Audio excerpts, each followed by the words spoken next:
जय हिंद दोस्तों। हम मध्य प्रदेश में अफवाह तंत्र पढ़ रहे थे। इसी क्रम में हमने सबसे पहले चंबल नदी तथा उसकी सहायक नदियाँ, उसके बाद हमने बेतवा नदी तथा उसकी सहायक नदी देखी तथा इन्हें मैप में भी हमने देखा।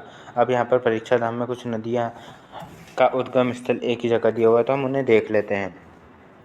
पहली नदी है नर्मदा, जिसका उद्गम अमरकंटक अनूपपुर से हुआ है। चंबल नदी महू जाना पाव पहाड़ी से हुआ। सोन नदी अमरकंटक अनूपपुर से। चंबल नदी जहाँ हम जा नहीं पाते अर्थात इंदौर महू में यह नदी का उद्गम होता है। नर्मदा, सोन और एक और जोहिला, तीनों का उद्गम अमरकंटक अनूपपुर से होता है।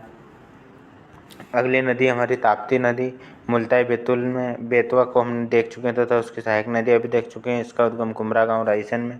माही नदी मिंडा गाँव धार में। बेनगंगा नदी का उद्गम मुंडारा गाँव सिवनी में होता है। यहाँ देखिए, जो माही नदी है मिंडा गाँव है और बेनगंगा मुंडारा गाँव है। दोनों चीज़ें अलग अलग है, मिंडा अलग है और मुंडारा अलग है। माही नदी मिंडा गाँव धार में है और जबकि बेनगंगा नदी सिवनी में है।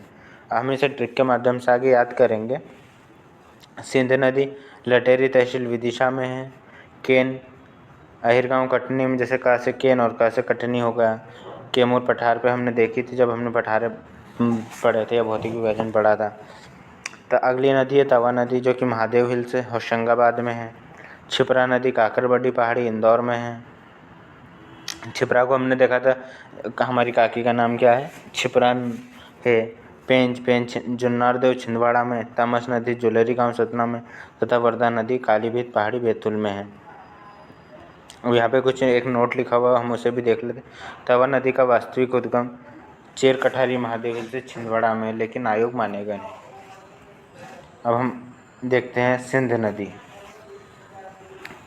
सिंध नदी का उद्गम हमने देखा लटेरी तहसील विदिशा से सिरोंज से होता है। अब जैसे स से सिंध नदी और स से ही सिरोंज हो गया, तो ये हो जाएगा हमारी सिंध नदी सिरोंज। और सिरोंज किस ज़िले में, विदिशा ज़िले में आती है। ये अपना मुहाना कहाँ, उत्तर प्रदेश के जालौन में बनाती है। अब हमने जो चंबल नदी भी देखी थी, चंबल नदी इटावा में बनाती है अपना मुहाना। और जो बेतवा नदी बेवफा थी तो वह हरामी थी, तो हमीरपुर में। और जो सिंध नदी है वो जालौन में अपना मुहाना यमुना में बनाती है, तो उत्तर प्रदेश में ही है। लंबाई इसकी 470। कुंवारी, परहुज, मरुहर और पाहुज इसकी सहायक नदियाँ है। अब इनको सहायक नदियाँ क्या एग्ज़ाम में पूछी जाती है, तो हम इसे याद कैसे करेंगे। सिंध नाम की लड़की है, वो कैसी है, कुंवारी है और कुंवारी से पहले ही मर गई, तो कुंवारी लड़की मर गई तो वो सिंध नदी। ठीक है, अब इस पर प्रमुख परियोजनाएं देख लेते कौन कौन सी। पहली है मणिखेड़ा या मोहिनी सागर परियोजना शिवपुरी। जो हमारे शिव भगवान है उनके गले में नाग होता है और नाग के पास ही क्या होती है, मणि होती है। शिव भगवान के गले में नाग होता है और नाग के पास ही मणि होती है, तो मणिखेड़ा परियोजना, इसे मोहिनी सागर परियोजना भी कहते हैं, तथा शिवपुरी में स्थित है। दूसरी हमारी गोपी कृष्णा बांध और चौपन नदी गुआ। अब हम ये देख लेते हैं, जो कृष्ण भगवान है उनकी गोपी कितनी थी, 54 गोपी थी। 54 गोपी थी। तो गोपी कृष्ण बांध कहाँ पे, गुना में, चौपन नदी पर। और विशेष तथ्य भी देख लेते हैं इसका। सिंध नदी में रतनगढ़ तथा सनकुआ का मेला दतिया में लगता है। अब हमने इसे, जब हमने मेले की ट्रिक बनाई थी तो हम इसे याद किया था। रतन नाम का लड़का कुएं में गिरा तो उसका दांत टूट गए, तो रतनगढ़ और सनकुआ का मेला कहाँ, दतिया में। सिंध नदी गुना और अशोकनगर के मध्य सीमा बनाती है। अब जैसे गुना है और अशोकनगर के मध्य सीमा बनाती है, इसे हम मैप में देख लेते हैं। ये देखिए सिंध नदी, यहाँ अशोकनगर, यहाँ गुना, इनके मध्य क्या सीमा बनाती है। और इसके बाद में हम पढ़ते हैं समाचार पन्नों में कुछ चीज़ें दी हुई है। सिंध नदी में अभी कौन सी शक्कर मछली देखी गई है। फिर अगली नदी हमारी केन नदी। केन नदी का हमने देखा था, का से केन, का से कैमूर पठार, का से कटनी। तो कैमूर पठार कटनी से उसका उद्गम होता है। यह अपना मुख्यालय बांदा जिले में बनाती है, यमुना नदी में बनाती है, उत्तर प्रदेश में ही। अब जैसे उत्तर प्रदेश में कौन कौन सी नदी अपना मुहाना बना रही है, चंबल हो गई, बेतवा, सिंध और केन। चारों नदियाँ भी कहाँ उत्तर प्रदेश में अपना मुहाना बना रही है। चंबल नदी अपना मुहाना कहाँ इटावा में बनाती है। बेतवा नदी हमीरपुर में बनाती है।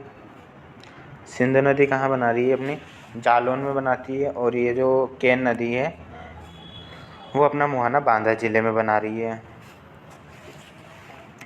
अब इसकी हम सहायक नदियाँ देख लेते हैं। सहायक नदियाँ बहुत ही इंपॉर्टेंट होती है, तो क्योंकि आयोग हर बार इससे एक नया क्वेश्चन देता है। अब जैसे हम जो केन नदी है, केन को हम बोल लेते हैं बेन। बहन को हम शॉर्टकट में बेन भी बोलते हैं। तो हमारी बेन कैसी है, सोना जैसी बेन है हमारी पूरी। और अब जैसे ये केन है, केन में हम लिखें, ये केन लिखा है, ये केन है, और अपन गुदेन लिखेंगे। तो देन और केन एक जैसी ध्वनि है, तो केन गुदेन। इसकी सहायक नदी है गुदेन।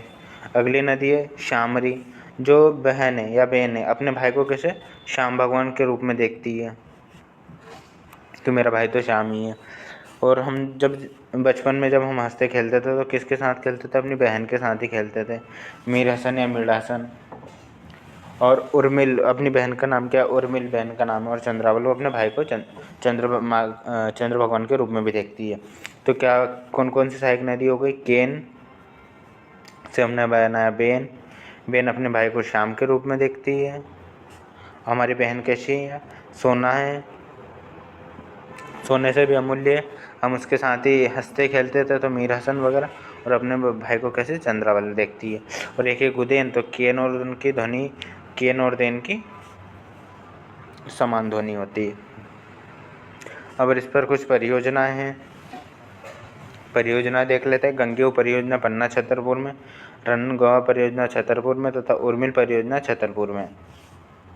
अब हम इसको कैसे याद करेंगे, जैसे गंगे को हम बोलते थे गंगा नदी में क्या होता है, पानी होता है। और जब पानी आता है, मतलब बरसात होती है, हम क्या छाता लगाते हैं। तो छतरपुर, छाता से छतरपुर, गंगा नदी से छतरपुर। तो गंगेय परियोजना पन्ना छतरपुर में। रनगांव, जब जैसे बारिश हो रही है तो हम क्या करेंगे, रन करेंगे छतरी लगाते हुए, तो ये हो गया छाता। या फिर इसको हम ऐसे भी कर लेते हैं, गोवा से जोड़ लेते हैं, गोवा में भी पानी होता है, पानी आएगा तो हम क्या छाता लगाएंगे। कौन लगाएगा, हमारी बहन उर्मिल अभी हमने बहन बताया था, तो उर्मिल हमारी बहन जो छाता लगाएगी। अब केन नदी पर कुछ जलप्रपात भी है, तो जलप्रपात में कौन सा है, गाथा एवं पांडव जलप्रपात पन्ना में। याद रखना, जो पांडव गुफाएं हैं वो पंचमढ़ी में है, लेकिन जो पांडव जलप्रपात है वो पन्ना में है, केन नदी पर है। रहने जलप्रपात भी छतरपुर में है। अब इसमें कुछ विशेष तथ्य देख लेते हैं हम। जो केन नदी है उसका पुराना नाम क्या, शुक्तिमती या दिरणावती है। केन नदी पर केन घड़ियाल अभियान केंद्र जो पन्ना और छतरपुर की सीमा पर है। भारत की पहली लिंक परियोजना केन बेतवा लिंक परियोजना 2005 से प्रस्तावित है। परियोजना 2005 से प्रस्तावित है। जो केन नदी है, केन और बेतवा की लिंक परियोजना कब से, 2005 में प्रस्तावित की गई थी। मध्य प्रदेश पर्यटन विभाग के द्वारा इसे सबसे सुंदर नदी कौन सी, हम बहन है, जैसे बहन को हम सबसे सुंदर बोलते हैं कि हमारी बहन है जो भी सुंदर है, सोना है, तो वो सबसे सुंदर नदी कौन सी है, केन है। अब हम इसको मैप में देख लेते हैं। जैसे ये देखो, केन नदी का उद्गम कहाँ से, कटनी से होता है, कैमूर पठार से। रेठी तहसील आहिर गांव कटनी से होता है। इसकी सहायक नदी हमने देख लिया, हमारी बहन कैसी, सोना है। केन और गुदेन समान ध्वनि, हंसते खेलते हैं बहन के साथ, श्याम भगवान होता है। यहाँ पे एक पन्ना टाइगर रिजर्व भी केन नदी पर ही स्थित है। गंगेय बांध को हमने देख लिया, गंगा जब बारिश आती है तो छाता लगाते हैं। केन घड़ियाल केंद्र देख लिया, रन्हे जलप्रपात भी इस पे ही। उर्मिल हमारी बहन का नाम है, भाई को क्या चंद्रमा के समान समझती है। और उसके बाद में चंद्रावल हो गया। चिल्ला घाट भी इसी में है, और यमुना नदी में जाकर अपना मुहाना बना देती है। तो इस वीडियो में दोस्तों हमने देखा मध्य प्रदेश की नदियों का उद्गम स्थल तथा सिंध नदी, और उसके बाद में केन नदी देखा। तो इसे हमने ट्रिक के माध्यम से याद करने की कोशिश की। अब एक बार हम इन्हें फिर से रिवाइज कर लेते हैं मैप के द्वारा। जैसे हमने देखी थी सबसे पहले ये सिंध नदी। सिंध नदी का उद्गम विदिशा से होता है, बेतवा सतना से होता है, केन अभी हमने पढ़ा कैमूर कटनी से, तमस सतना से, सोन अमरकंटक, नर्मदा का भी अमरकंटक से, ये ताप्ती नदी मुल्ताई बैतूल, माही नदी मिंडाधार, चंबल इंदौर। तो इस वीडियो में हमने ट्रिक के माध्यम से नदियों को याद करने की कोशिश की। अगर आपको वीडियो अच्छा लगा तो like, comment, share and subscribe करें। Thank you. जय हिंद, जय भारत।